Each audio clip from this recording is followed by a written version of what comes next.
is October 21st, 2020. Today, we discuss the little news as usual and Microsoft WVD. I am Michael Askins, architect, TASE Labs, and this is the Technology Architecture Solution Engineering Show. In the virtual studio with me today is Dev. How you doing, bud? Doing good. Another beautiful Wednesday afternoon when we're recording here. I think we're getting to a pretty good rhythm with the weekly recordings here on these Wednesday afternoons, and excited to jump around the Microsoft world today. Yep, absolutely. That's one. Just little news, something that kept popping up on my Twitter stream, and I know you brought it up as something you wanted to bring up during the show. I'm not going to actually frame it that way. I'm going to frame it this way. Is there any place Microsoft has not put a data center yet? I think of Volcano. So they put them in the bottom of the ocean. They're putting them in satellites, kind of, sort of. And now they got it as a container that you can like just have drop shipped somewhere from a tractor trailer. Am I seeing that right? Yeah, no, it seems like they're, and that's one as well. It seems like, it's kind of funny because this ties into a show we did, I think a couple shows ago, when we talked about areas of the world where there isn't a bunch of internet connectivity for Azure to reach and things of that nature. So, it's basically a data center in a box. And I saw someone on Twitter talk about, I thought the future was containers, but I didn't think it would be like this. That's an excellent tweet. Thumbs up to whoever came up with that one. Yeah, I forget who it was, but shout out to you. But yeah, no, they're going to have for areas where there's not much of data center connectivity or internet connectivity, they'll just drop a data center in a box. Essentially, it's like a little trailer. Sure, it's climate controlled and things of that nature, and drop it in a area and you can hook it up with satellite connectivity and things of that nature. So, and from what I understand, it's going to be running. Makes sense. Can be running on the Azure Stack Hub architecture. Yep. So yeah, like you said, where haven't they put one yet? Volcano, secret evil lair, but they're good stewards, so I doubt they're going to do that. So there's use cases for this, right? And there's tons of them, even areas that are, the world, there's certain parts of the world that don't have as good connectivity and services. So obviously there's a play there. But if you think of it, if there was a way to make it completely portable all the time, just think of what's happening in, out west with fires, here in the east with temperature changes and flooding down in the central South Gulf area. It's just, things get knocked offline, and companies in those regions have started putting stuff from like availability sets and different things like that across different data centers. And, the good practice is, the federal limit's 35 miles, 40 miles or something like that. For distance between data centers for DR and BC. But if you truly think of it, how about your DR coming in on a big rig and parking outside of your facility while you get up and running? That is the ultimate BC, business continuity, right? Yeah, definitely. I think that the official name of it is the Azure Modular Data Center, which I kind of really like. I like they call it modular. But and in the article on the Verge, they talk a lot about the different use cases they could have as far as mobile command center during humanitarian assistance or military missions and things like that. I think it's definitely a taking containerization, like the guy said, on to a different level from a compute standpoint. And another thing is that they said it's ruggedized and it's housed in a RF shielded unit, which should be they could operate in challenging climates. So maybe they could drop it in a volcano. Also, from an RF perspective, if there's ever a precipitating event that puts out a big EMP pulse, it's going to be safe, right?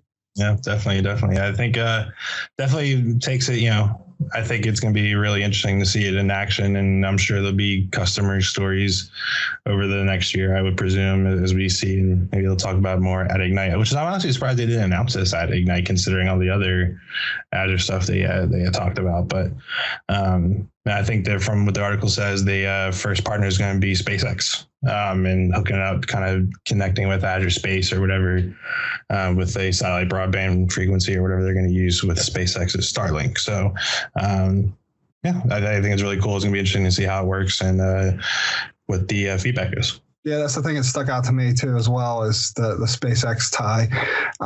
Knowing that Microsoft has, the satellite stuff going on, and it's definitely interesting times to watch technology advance. And quite frankly, I've said this in the past, is like we really haven't had any truly new inventions in quite a while. We just had new configurations of existing things.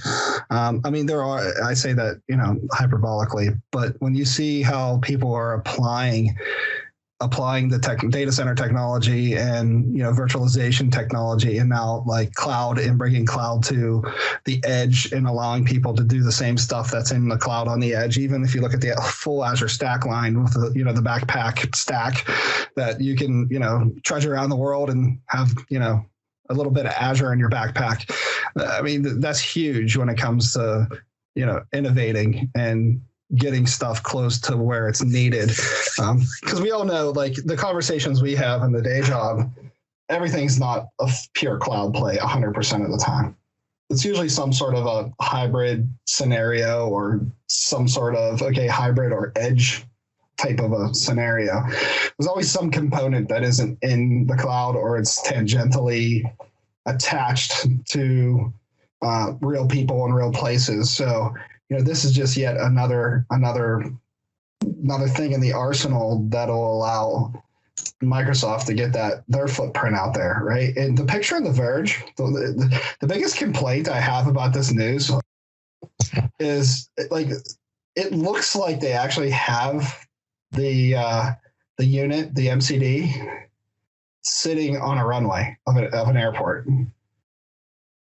That's the challenge. We'll put the link in the show notes. Tell us what you think. I think there's going to be a plane coming in for a landing, like a Cessna, and it's just going to plow right into that thing. That's the feeling I get. So the branding needs to be just tweaked just a wee little bit, if you ask me.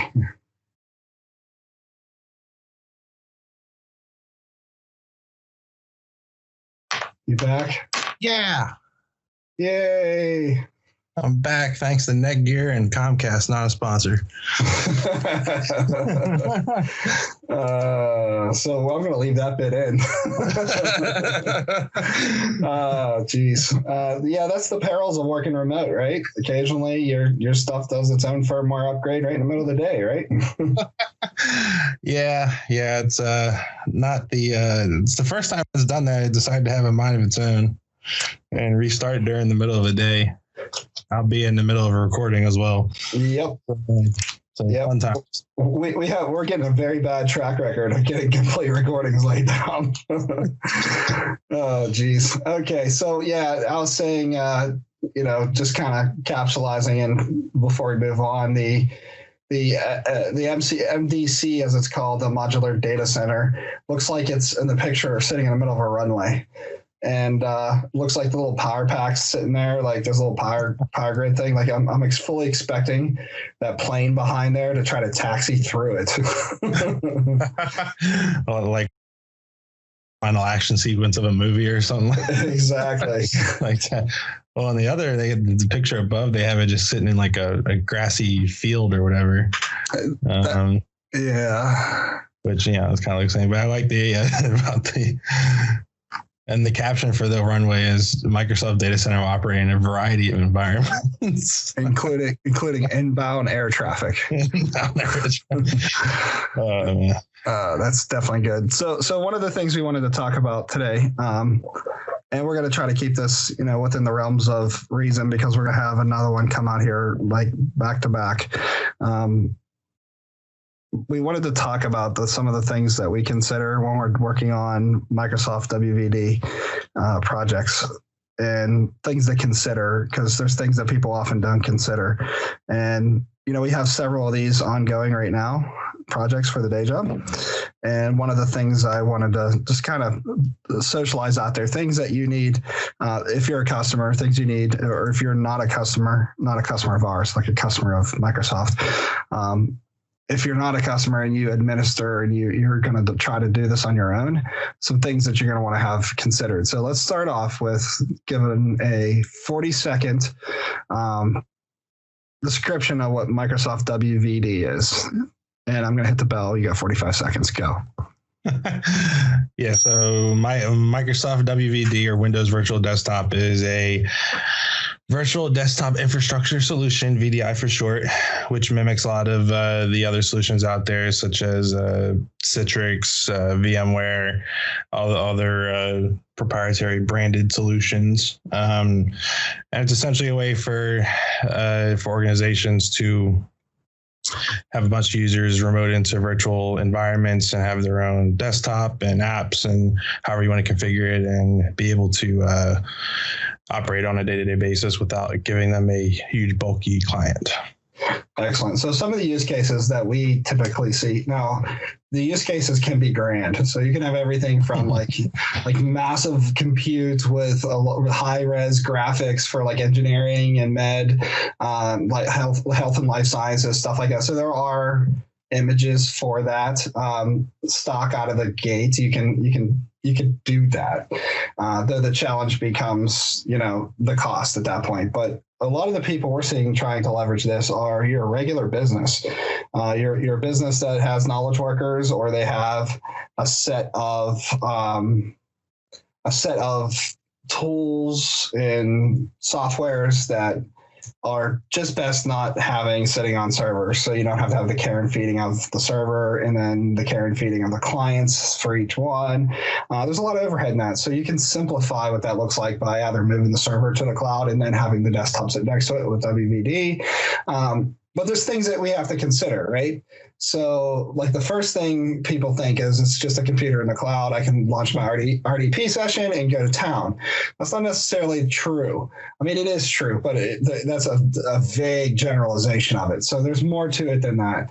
And what it is you can actually extend resources that you use to the cloud. And that's one of the number one thing I want to drive home today is that, you can, when you're in your RDP Connect, you can share that local disk with that VM that's out there, provided the policy allows you. You have to turn things on.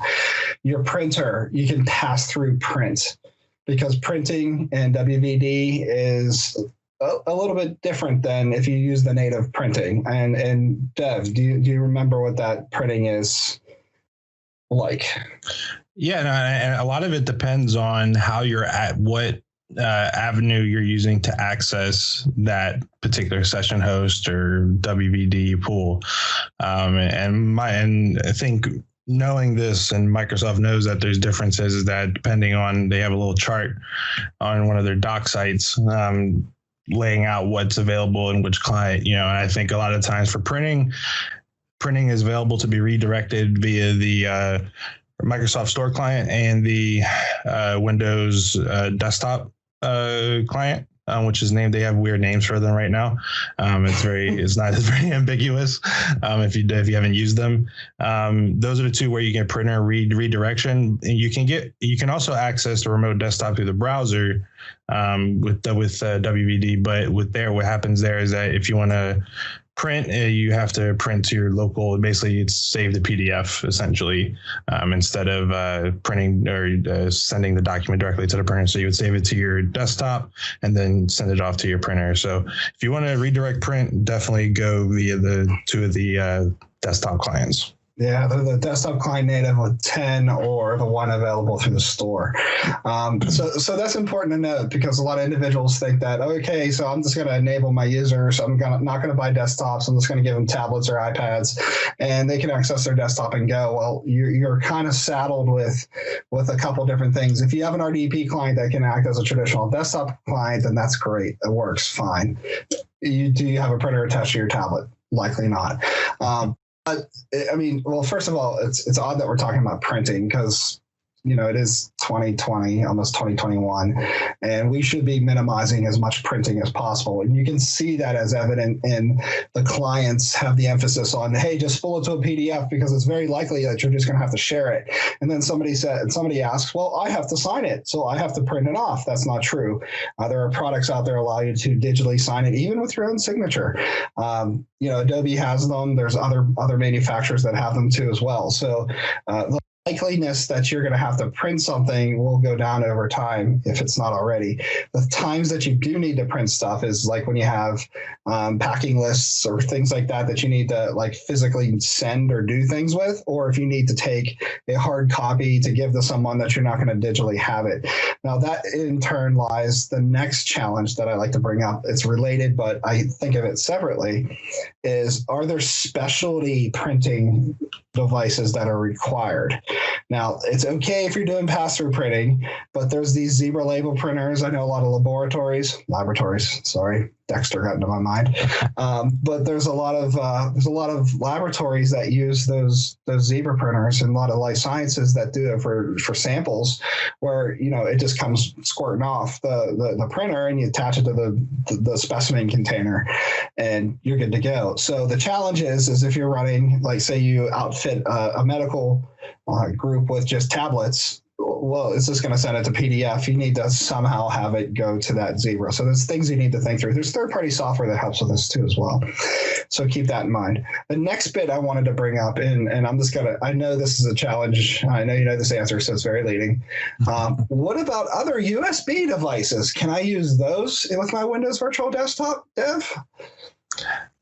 It depends. Gonna give you the consultant answer. We have this question a lot of the time during the day job with USB drives or scanners, or maybe local printing or desktop scanners that are sitting, not a network one where it sits in the middle of the office, but ones that sit on everyone's desk if a organization has it designed that way. And I think we've seen mixed success with those types of things with redirection. I think a lot of time has to do with the type of device that you're using and what bits they use to redirect those things.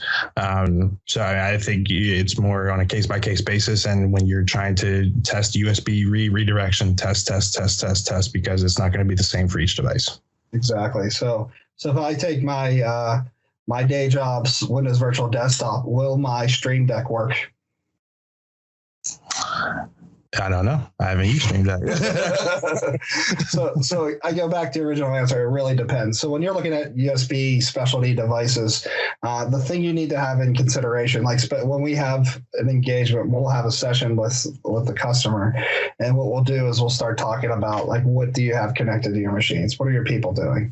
And if it's just general knowledge worker, it's normally nothing. It's either a printer or something like that. But if it's like manufacturing or healthcare, life sciences, things like that, we tend to see some specialty devices that plug into USB for sampling and what have you. So there are ways around that. So number one, if we can redirect it, that's what we'll do. We test it and we try. If we can't redirect it, what we tend to do is a workaround. We try to have dual copies of the software installed, where when say there's a sampling device, a device that's going to sample something, and throughput is too much. One of the reasons why scanners don't work is because it needs to stream, to capture and then reassemble an image. So a lot of the times we see errors or timeouts or bad quality. So that we usually try to do this process with scanners. And this works well with sampling equipment too as well. So you can actually have the software on both your WVD desktop.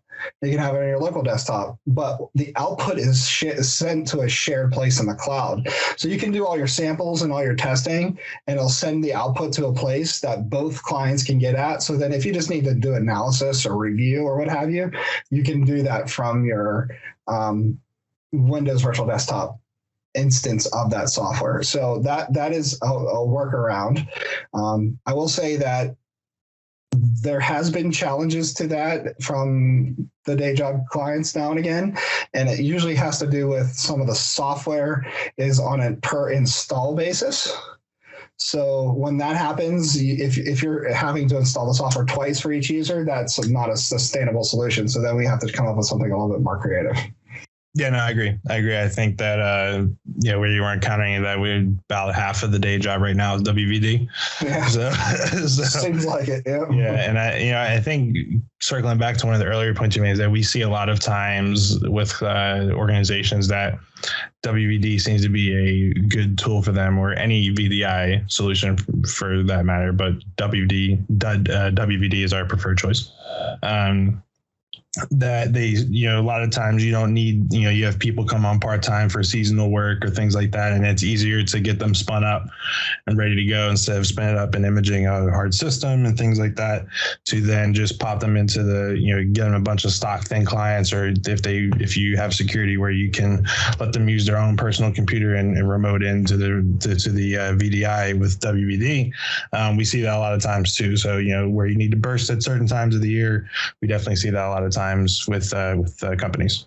Yep, for sure. So the one thing that I will throw out there too as an additional caveat is like our approach of one size does not fit all. That is definitely the case here. This is another use case scenario where we can have doing like things, but their business process dictates that they operate differently. So having a fundamental understanding on some of that stuff, when we engage with people, we tend to have those business process questions, and some of the IT people look at us kind of like with that head cocked sideways, like, why do you care? Or why do you want to know this?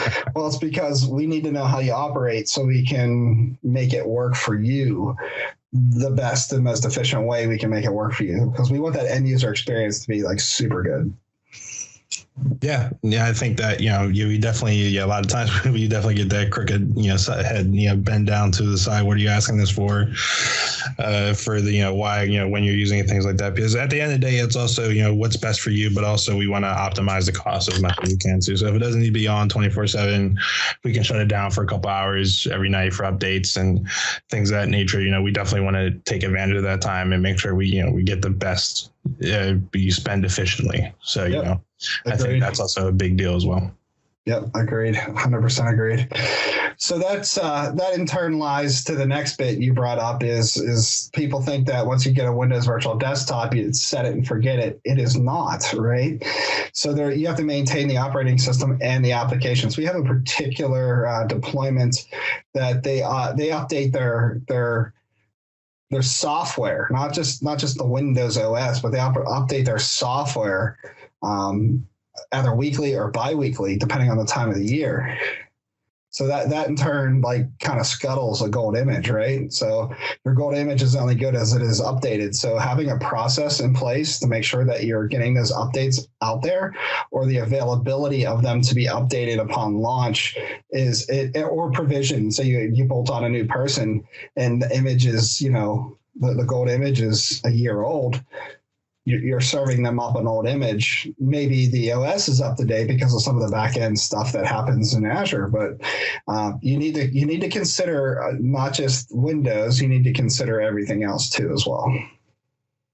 No, I 100% agree. A lot of times, you see software that, they have to update on different schedules, and the software is not going to be static. And, there's tools in place to do that. I know just with this past, with Microsoft Ignite, I attended one of the WVD sessions, and they talked about how I think it's something new that they're going to be allowing to use Endpoint Manager to manage software updates to WVD, which I think is going to be really, really critical and cool to bring all those processes under one roof, to manage that, and also your other infrastructure if you have that sitting out there as well.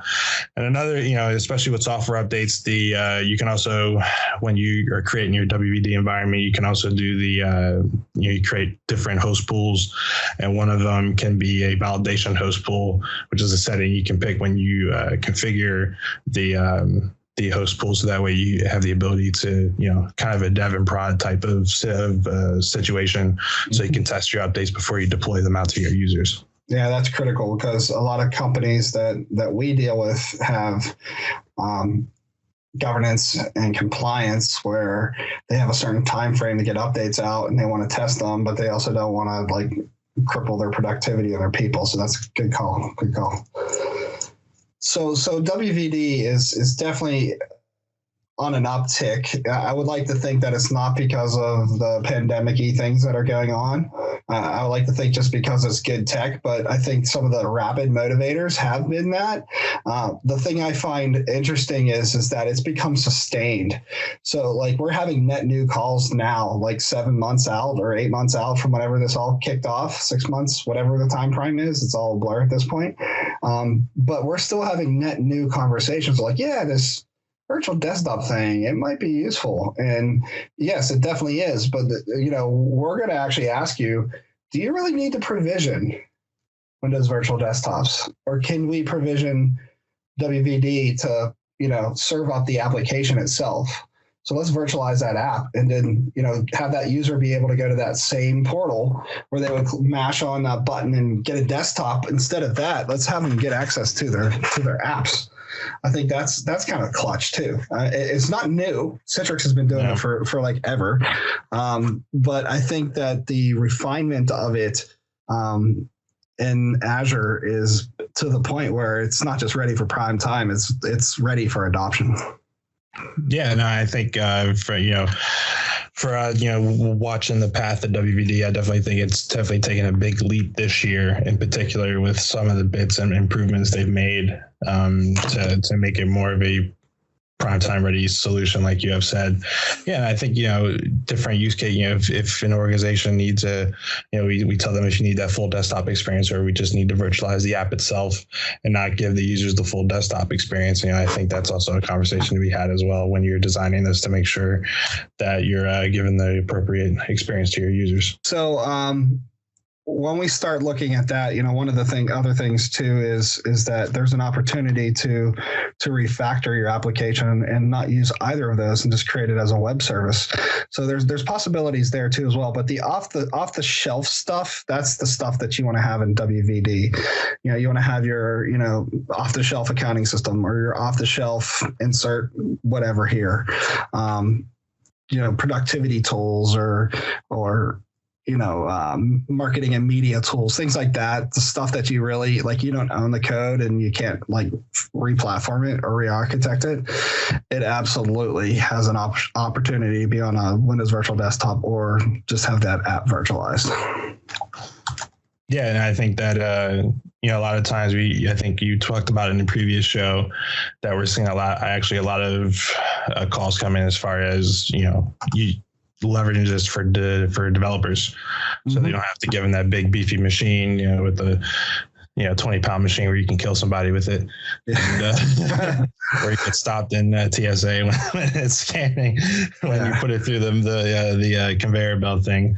But and that's easy, kind of the same thing with the bursting at certain times of the year. If you don't want to spend that money on that machine on the hardware, you can provision that in WVD and have that, ready to go, and everyone can have their thin client or however they're connecting to the VDI pool or whatever, and having that compute power ready to go. So, yep, for sure. So I think I substituted absolutely for sure. I don't know if it's because I've been listening to a lot of the NHL Network and that word is there a lot, but regardless.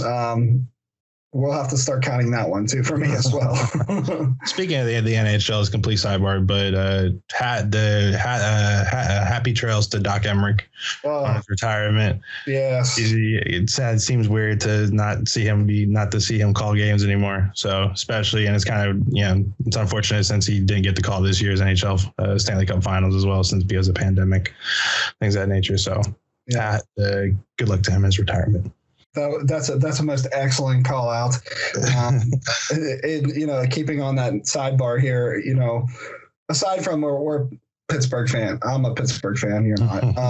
So like Mike Lang definitely got it going on. He's a Hall of Fame announcer, but Doc is too. If I'm listening to a national, I want Doc as the guy calling the show. Yeah. He's amazing. He's amazing. And, he's a very gracious person too. And he's a big Pittsburgh Pirates fan too, by the way. I'm sorry. So am I. That's good.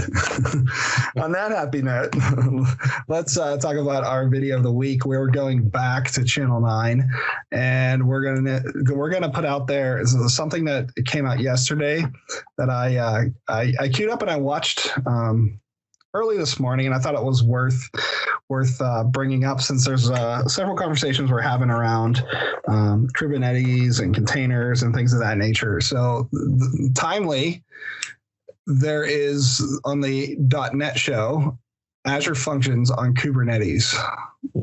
That's definitely a good watch. So just a quick run through. Again, you have to watch it yourself. We'll put the link in the show notes. What is Kita? The relationship to functions. .NET Worker Service demo. They're going to do one for you. They're going to show you what are the supported triggers. What else? And how to get started generally with it, and the link to the GitHub for it. So it's super useful. I think that it's a lot of this stuff. When you start looking at some of these things that Azure can do, functions and grid and auto scaling and things of that nature, I think it's as critical as ever to at least have an understanding, especially if you want to have or do have containers in your environment. It is super useful to at least know it, so you can have it as a tool in your toolbox to pull out whenever you need it. I agree. On that note, anything else you want to add, Dev? Yeah, one more thing on WVD. I think that a lot of, we ran into this challenge a little bit with clients in the day job, is that, when you make sure you pick the right size for your VM machines, because once you create your host pool, you cannot change that size. So, always take a look at the software you're uploading on your image, the horsepower it needs. And, you can always scale up the number of machines that you have, but, that's, depending on how you're load balancing your WVD environment, or the host pool, always make sure you, pick a machine that fits your right size for the amount of users you want, and always be wary of that. Very good. So my final note is related to that then. If you're going to do a proof of concept and you want a cheap machine just to test it out, know that it's not going to handle your big workload. It's a proof of concept to figure out if it's going to work for you in your environment. So if you plan on it sticking around, size it right from the get-go. Couldn't agree more. Alrighty, good deal. With that note, we'll thank you everyone for listening, and thank our sponsor again today, the Cloud Academy. We heard them before the start here, so please feel free to stop there and put in the coupon code TASE. The limited time is about up. On that, you get 50% off for life. So feel free to take advantage of that, because we're all for scaling up, and we'll see you on the next go. Bye.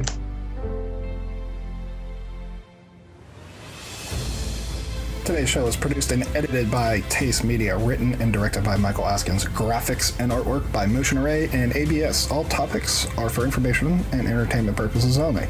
Consult a professional before attempting anything discussed. Not all technologies and approaches are compatible with your environment. Your mileage may vary.